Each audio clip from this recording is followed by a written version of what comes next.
Hi, this is Kevin, and I want to introduce a new game to you. It's called Unite. It's actually based on a game called Lines of Action that was created back in the 1960s. Not a computer game, but the board game. Um, and then I actually wrote a computer version of it back in the 90s, but that was just for the Mac. Now I basically ported it to work on Mac, Windows, and Roku. So let's walk through the game. I'll start by going through the tutorial. So let's go to here, tutorial. So it's pretty simple looking starting position. Um, the first player is black, and you just alternate. Each person moves one piece on their turn, and then white moves, and then black moves, etc. So, um, so the rules about moving are very different than a lot of other games. So here's black's move. So it can move any of these, any of its 12 pieces. But when you move a piece, you have to move it in a straight line, and a straight line could be diagonal as well. And you have to move it exactly the number of squares that there are pieces in that line. So let's look at this piece here at B1. If you want to move it up, there's another piece here at B8. So there's two pieces in this line, so you'd have to move it two squares. So if you want to move it this way, you'd have to move it to B3. You can't move it to B4 or B2. You'd have to move it to B3. Now you don't have to move it up. You can move it diagonal. And here we'll just if you click on a piece, it'll show you where you move it. So that's cool. So if you move it diagonally this way, you can move it to D3, and if you move it to the right, there's 1, 2, 3, 4, 5, 6 pieces in this line, so you move it all the way to H1. And as you can see, you can jump over your own pieces, but you can't jump over your opponent's pieces, which we'll see a little bit later. So let's just follow the instructions here. We need to move from D1 diagonally to B3. Okay, because of this, when you count the pieces, you count your opponent's pieces as well. So, there's a piece at D1, and if you move diagonally this way, there's another piece here at A4. It doesn't matter that it's a different color, you still count it when you're moving. So you have to move two squares, and you end up at B3. Okay, so now it's white's move. So as I mentioned, you can't jump over your opponent's pieces. So if you want to move this piece at A3, you can't move it to A4. If you wanted to move it to the right, there's 1, 2, 3 pieces in this line, so you would move it to D3, but you can't because you'd have to jump over the black piece at B3, so you can't do that. So you have two options to move that piece. You can move it down to C1 or up to C5. Okay, but in this tutorial, we would just want to move from A4 to C4. Okay, two pieces in line, A4 and H4, so you move two squares here. Alright, and then as you saw earlier, you can actually capture your capture your opponent's pieces if you land on them. So if you want to move the piece at C1, there's three pieces in this line at C1, C4, and C8. So you move three squares, and you go 1, 2, 3, and you would land on the piece at C4, and you capture it. And once you capture it, it's gone. Okay. So capturing pieces can be good sometimes, but it's not actually the object of the game. The object of the game is to connect all your pieces. So you see here, black has connected all his pieces. So basically, you can reach any other black piece by traversing to adjacent squares, and diagonal connections count. So here you see the piece at C4 is connected to the piece at D5 diagonally. Conversely, white's pieces are just spread out all over, and they're not connected at all. So that's the basic idea. So there's a lot of different strategies involved. I'm not going to go over much of it in this intro, but I will in some future videos. Now if you happen to make a move in which you connect your pieces and you capture one of your opponent's pieces and that results in them being connected as well, then it's a draw. So in some variants of the game, it's a win for you, but in our game we're treating it as a draw. And note that if you only have one piece left, it's technically connected. There's nothing it's separated from. So if you have one piece, then you'd win. Unless it's a simultaneous connection, in which case it's a draw. Okay, so and then the other obscure rule is that if you can't move, then you skip your turn. It's pretty rare for that to happen, but if it does, you skip your turn, and you're probably going to have to losing because your opponent can do whatever they want. But technically, you just skip your turn. But you can't skip your turn if you can move.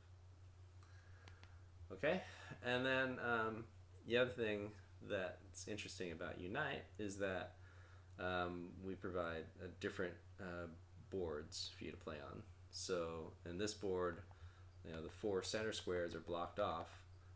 All the other rules of the game are the same, except you just can't land on one of these blocked squares. Okay, you still count the number of pieces in the line the same. So if you move, the piece from D1, yeah, if you moved it up, you can move it 2 squares, but you just can't land on one of the blocked squares. So that's a tutorial.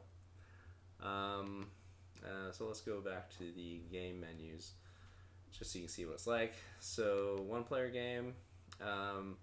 Usually when you're starting out, you'll probably just want to do auto level. What auto level does is it'll choose a level for you, a difficulty level for you that it thinks is best for you based on your wins and losses in previous games.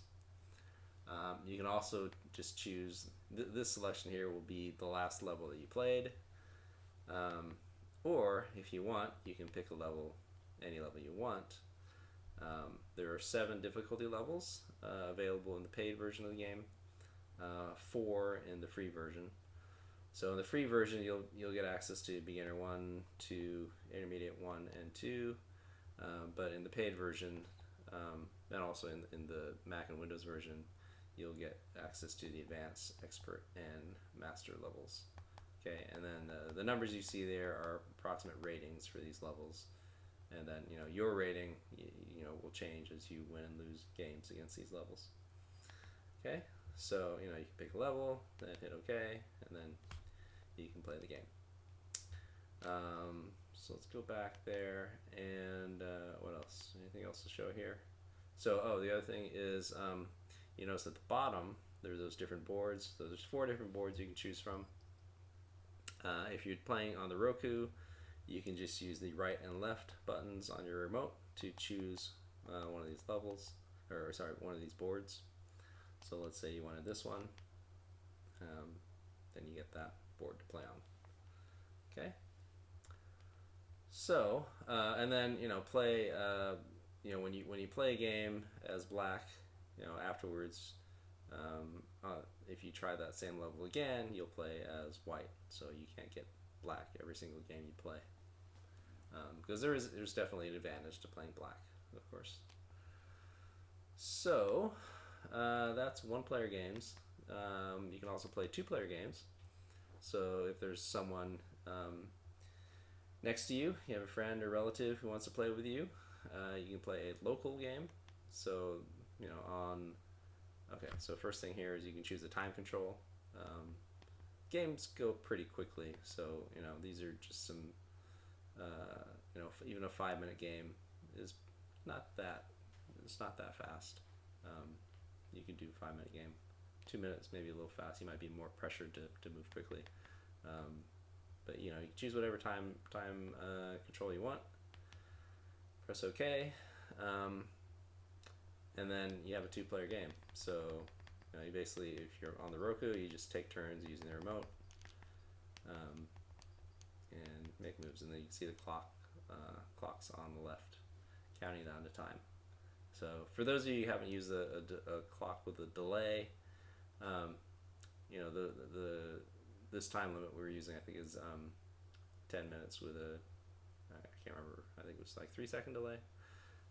Basically, for those 3 seconds, you can move without your clock moving, or you can think without your clock moving.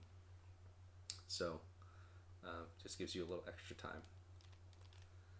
So, it's especially important if you're passing the remote back and forth.